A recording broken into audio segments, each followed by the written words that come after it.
संत शिरोमणि आचार्य गुरुवर श्री विद्यासागर जी महाराज की जय। और हम युग प्रणेता पूज्य गुरुवर श्री प्रणम्य सागर जी महाराज की जय। ओम अरहम नमः। स्वाध्याय प्रेमी बंधुओं, आप सभी का आचार्य उमा स्वामी द्वारा विरचित गागर में सागर भरने वाले अनोखे ग्रंथ श्री तत्वार्थ सूत्र ग्रंथराज जी के स्वाध्याय में स्वागत है। विगत 2 वर्षों में हमने तत्व विज्ञान अध्याय 1 से लेकर व्रत विज्ञान अध्याय 7 तक का सफर तय किया है और अब हम अपने अतिशय पुण्य फल से कर्म बंध विज्ञान अध्याय 8 के स्वाध्याय में कर्म बंध के बारे में जान सकेंगे। जो नए स्वाध्याय प्रेमी अब हमारे साथ जुड़ रहे हैं, वह पुराने स्वाध्याय के छूटने का विकल्प न करें। निश्चिंत भाव से स्वाध्याय करें। मुनिश्री की सरस सरल वाणी में उन्हें यह जटिल विषय भी बड़ी आसानी से समझ आएगा। स्वाध्याय प्रारंभ करने से पहले हम अध्याय 8 का सूत्र पाठन कर लेते हैं ताकि हम इन्हें कंठस्थ कर सके। यदि आपने पिछले अध्यायों की मौखिक सूत्र पाठन परीक्षा नहीं दी है तो भी आपको यह पाठ अवश्य करना चाहिए और इन्हें कंठस्थ करने का प्रयास भी करना चाहिए।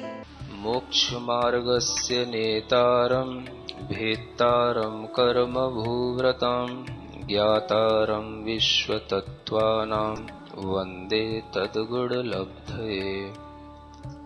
मिथ्या दर्शना विरति प्रमाद कषाय योगा बंध हेतवः सकषायत्वात् जीवः कर्मणो योग्यान् पुद्गला नादत्ते स बन्धः प्रकृति स्थित्यनुभव प्रदेशास्तद विधेयः आद्यो ज्ञान दर्शनावरण वेदनीय मोहनीयायुर्नाम गोत्रांतरायाः पंच नवद्व्यष्टाविंशति चतुर्द्वि चत्वारिंशत् द्विपंच भेदा यथाक्रमम् मतिश्रुतावधि मनः पर्यय केवलानां चक्षुरचक्षुरवधि केवलानां निद्रा निद्रा निद्रा प्रचला प्रचला प्रचला स्त्यान ग्रद्धयश्च स दशत वेद्य दर्शन चारित्र मोहनीया कषाय कषाय वेदनीयाख्या स्त्री द्वि नव षोडश भेदा सम्यक्तु मिथ्यात्तु तद्भयान्य कषाय कषायौ हास्य रत्यरति शोक भय जुगुप्सा स्त्री पुण्य पुंसक वेदा अनंतानुबंध्य प्रत्याख्यान प्रत्याख्यान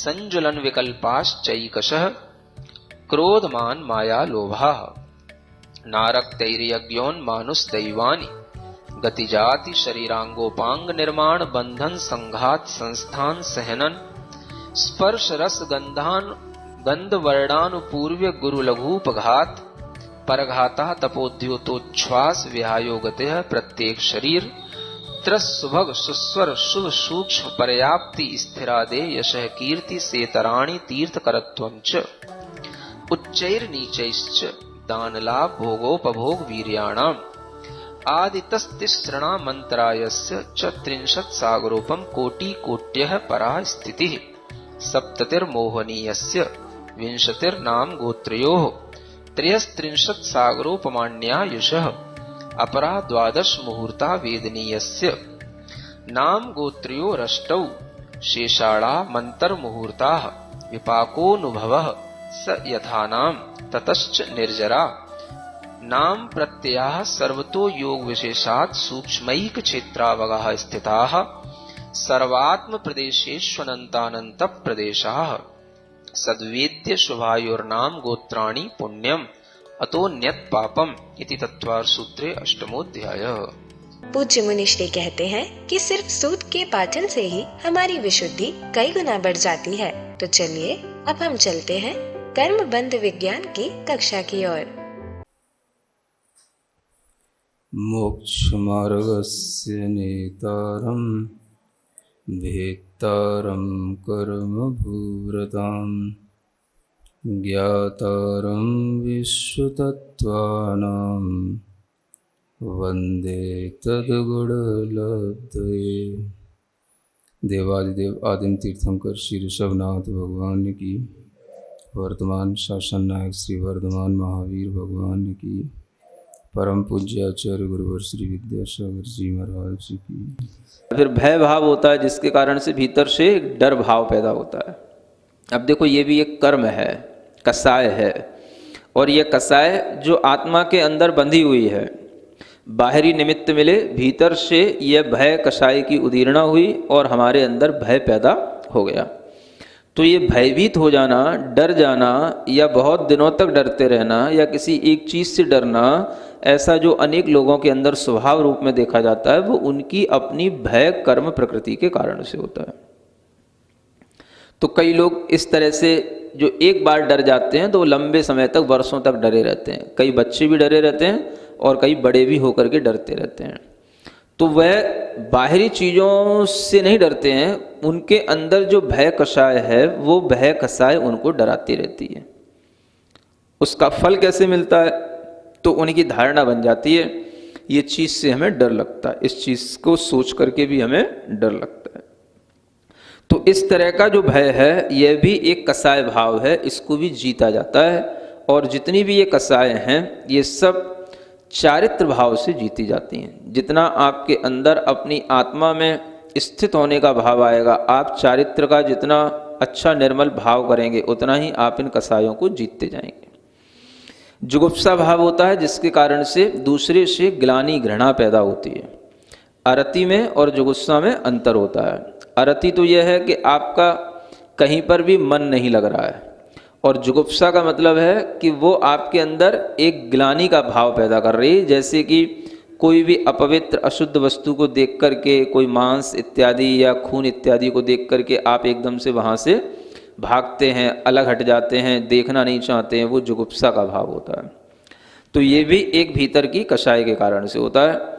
और ये 3 वेद होते हैं, स्त्री वेद, पुरुष वेद, नपुंसक वेद। इनके बारे में पहले भी बताया जा चुका है कि जिस वेद का उदय होता है उससे विपरीत वह उस भाव में रहता है। जैसे स्त्री वेद के उदय से पुरुष अच्छा लगता है, पुरुष वेद के उदय से स्त्री अच्छी लगती है, और नपुंसक वेद के उदय में दोनों चीज़ें अच्छी लगती हैं। तो ये भी एक कषाय हैं, ये भी कषाय वेदनीय हैं। और जो कषाय अंतरंग में जिसके जितनी तीव्र होती है उसको उतनी तीव्र वेदना को सहन भी करना पड़ता है, और उसका प्रतिकार करने के लिए उसे तरह तरह के उपाय भी करने पड़ते हैं।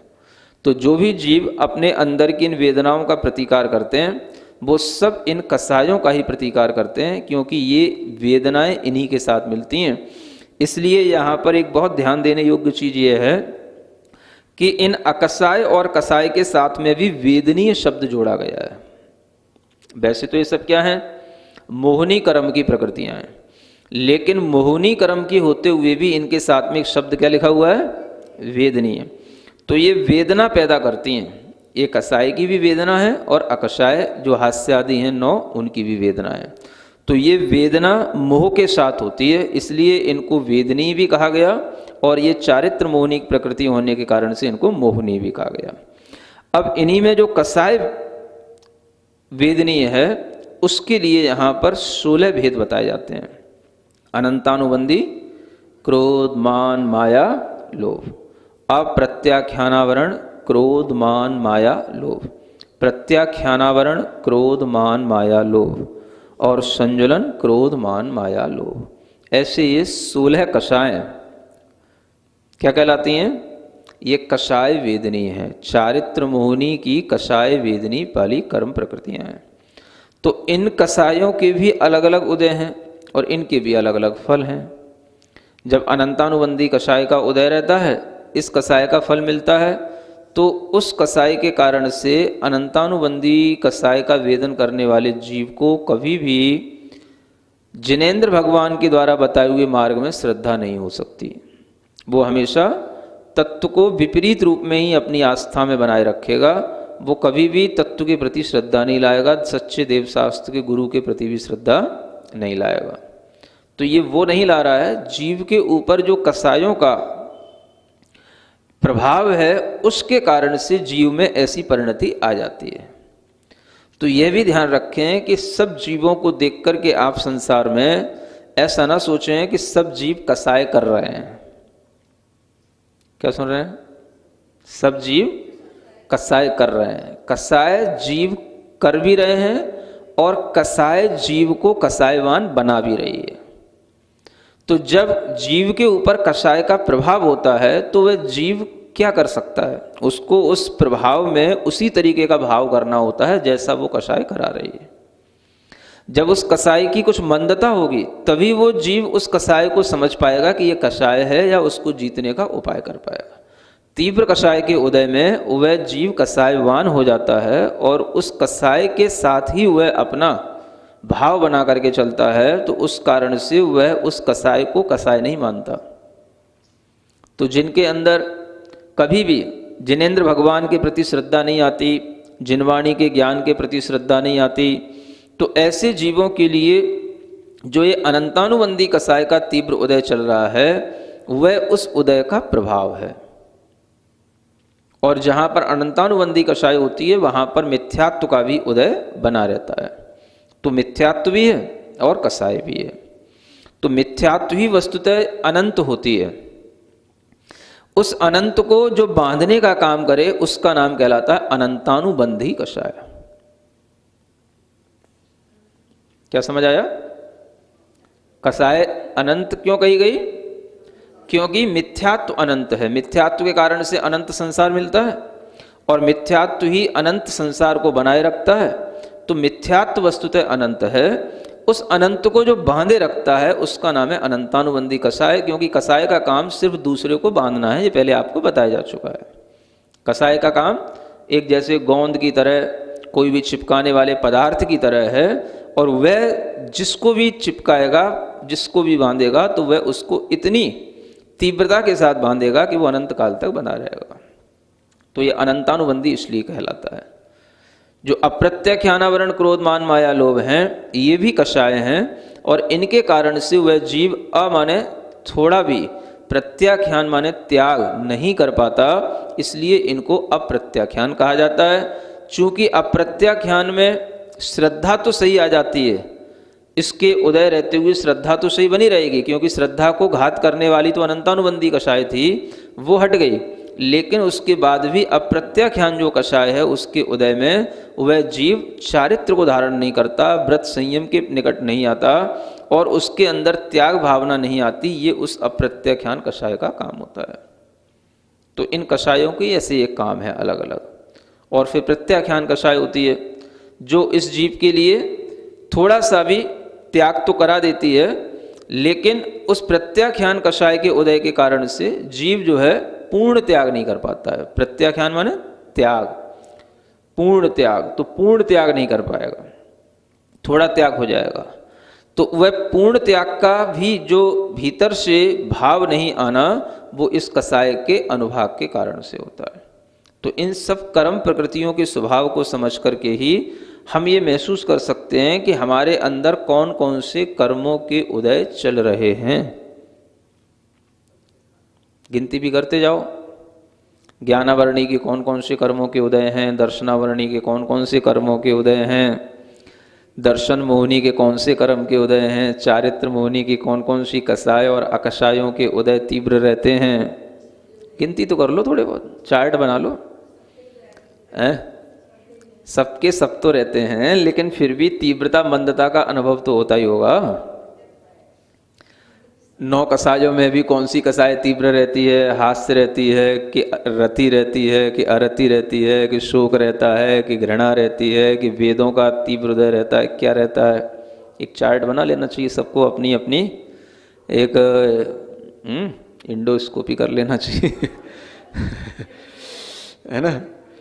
हाँ, तो इसके माध्यम से आपको अपने भावों का अच्छा परिज्ञान भी होता है, और इसी को करने के लिए कर्म प्रकृतियों का स्वभाव बताया जा रहा है।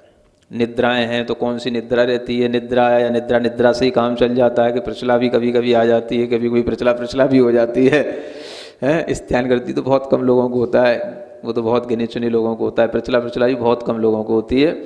तो ये भी एक आप समझ सकते हो कि कौन सी कसाएं, कौन से कर्म हमारे लिए मंद उदय में है, कौन से तीव्र उदय में है।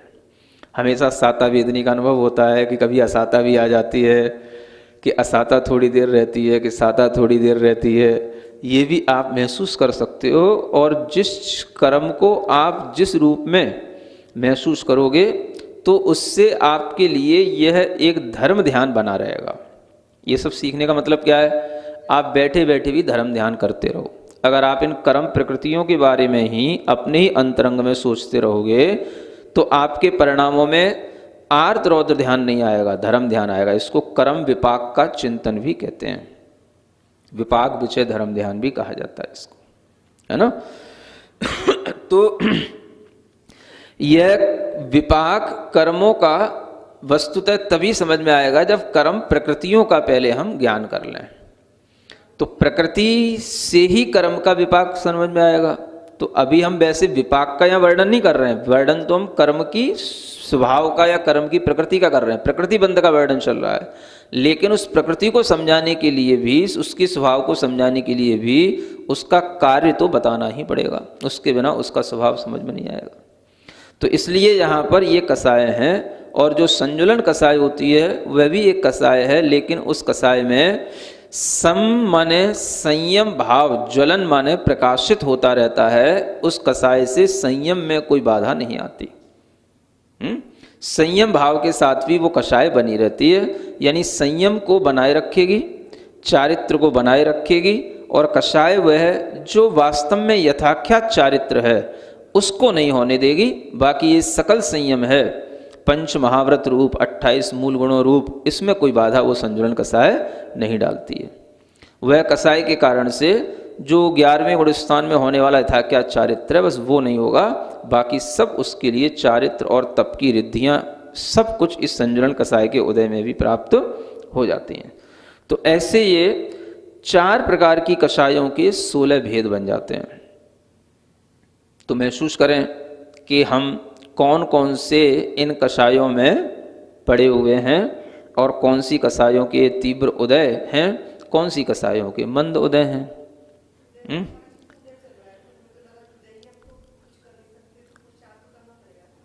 उदय को रोकने के लिए उसके विपरीत जो भाव है उस भाव की आप भावना करो। जिस कर्म का उदय आपको रोकना है उसके विपरीत आप जो भाव है उस भाव की आप भावना करो और उसी का पुरुषार्थ करो।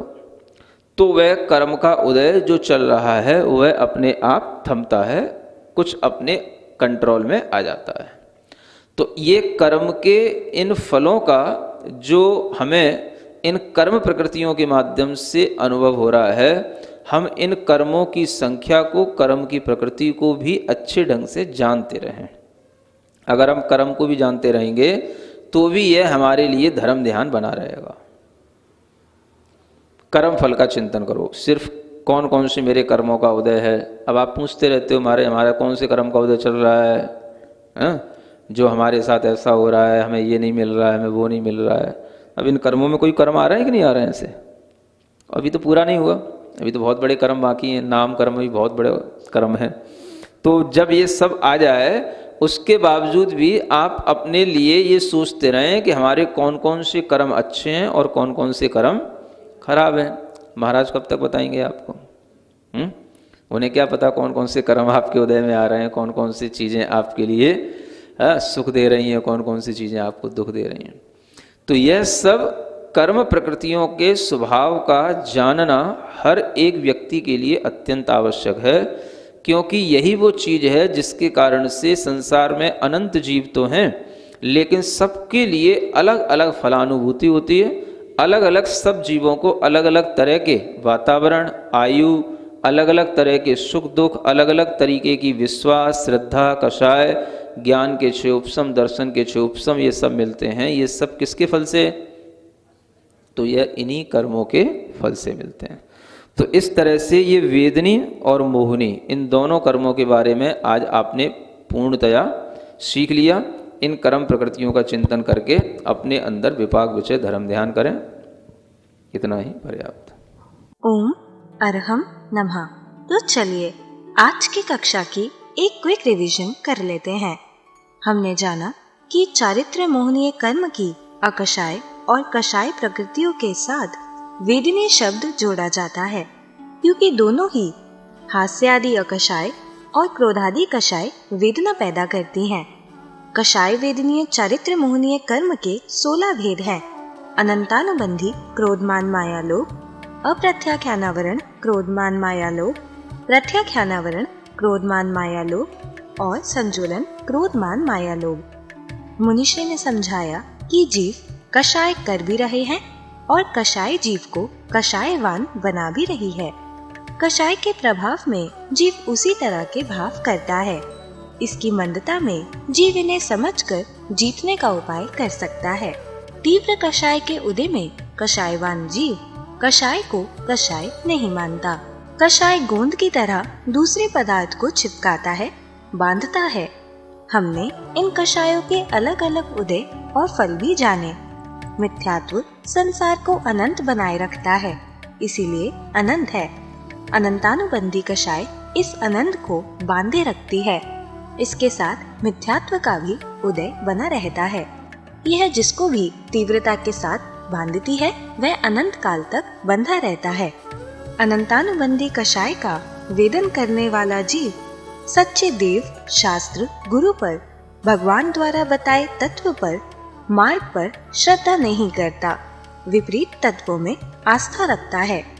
इसी प्रकार जिनके अंदर जिनेंद्र भगवान के प्रति, जिनवाणी के प्रति श्रद्धा नहीं होती, उनके अनंतानुबंधी कषाय का तीव्र उदय चल रहा होता है। मतलब थोड़ा। और प्रत्याख्यानावरण कषाय में जीव की श्रद्धा तो सही बनी रहती है, लेकिन उसके अंदर त्याग करने की, व्रत संयम लेने की भावना नहीं आती। वह चारित्र धारण नहीं कर पाता। प्रत्याख्यानावरण कषाय जीव को थोड़ा सा त्याग तो करा देती है, लेकिन उसे पूर्ण त्याग के भाव नहीं आते। संजुलन कषाय में सम अर्थात संयम भाव संजुलन अर्थात प्रकाशित होता रहता है। यह संयम भाव के साथ बनी रहती है। यह पंच महाव्रत 28 मूल गुण रूप सकल संयम में बाधा नहीं डालती, पर 11वें गुण स्थान से होने वाले यथाख्यात चारित्र को नहीं होने देती। अन्य सभी चारित्र और तप की रिद्धियां इसके उदय में भी प्राप्त हो जाती हैं।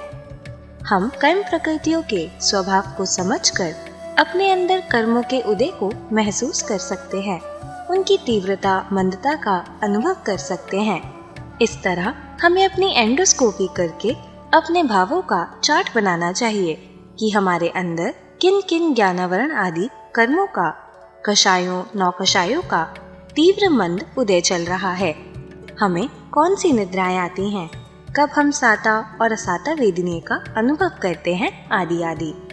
इस प्रकार अंतरंग में प्रकृतियों के बारे में चिंतन करने से आर्त रौद्र ध्यान नहीं आता, धर्म ध्यान आता है। इस प्रकार कर्म विपाक के चिंतन को विपाक विचय धर्म ध्यान कहते हैं। हमने विपाक का वर्णन तो नहीं समझा, लेकिन कर्म प्रकृतियों के स्वभाव को जानने के लिए उनके कार्यों को जाना। हम जिन कषायों में पड़े हुए हैं, उनका उदय रोकने के लिए हमें उसके विपरीत भाव की भावना करनी चाहिए। इससे उस कर्म का उदय अपने आप थमता है। मुनिश्री ने समझाया कि कर्मों के उदय को जानकर कर्म फल के चिंतन से हम स्वयं ही जान सकते हैं कि हमारे साथ कुछ भी क्यों हो रहा है। हम जान सकते हैं कि कौन से कर्म खराब हैं, अच्छे हैं, कौन सी चीजें हमें सुख या दुख देती हैं आदि। इन कर्म प्रकृतियों के स्वभाव को जानना अत्यंत आवश्यक है, क्योंकि इसके कारण ही संसार के अनंत जीवों को अलग अलग फलानुभूति होती है। उन्हें अलग अलग वातावरण, आयु, सुख दुख, श्रद्धा, ज्ञान दर्शन के क्षयोक्षम आदि मिलते हैं। तो चलिए अब हम सभी जिनवाणी स्तुति करेंगे और तत्पश्चात समय होगा आज के सवाल का। श्री जिणवाणी जग कल्याणी जग जन मदतम मोहरी जणमण हारी गढ़हर हारी जम जरा भव रोग हरि तिथ्य राणम दिव्य झुणिम जो पड़ई सुणई मय्ये धारई राणम सौख मणंतम धैर्य सासद मोक्ष पदम पावई सासद मोक्ष पदम पावई।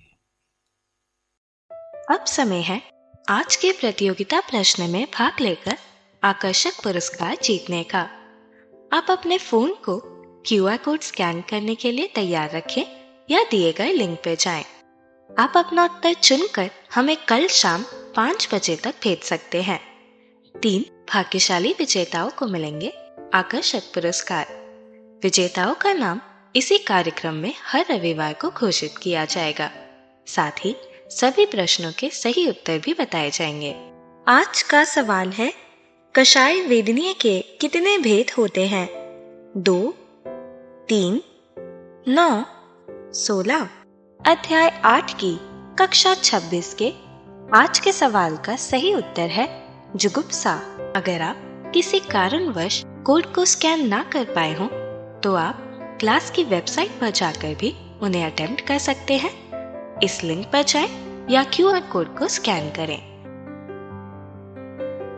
धन्य है हमारा पुण्य जो मुनिश्री हमें कर्म बंध जैसे कठिन विषय को इतनी सरलता के साथ समझा रहे हैं, ताकि हम डेली लाइफ में कर्म बंध के कारणों को जानकर उनसे बच सके।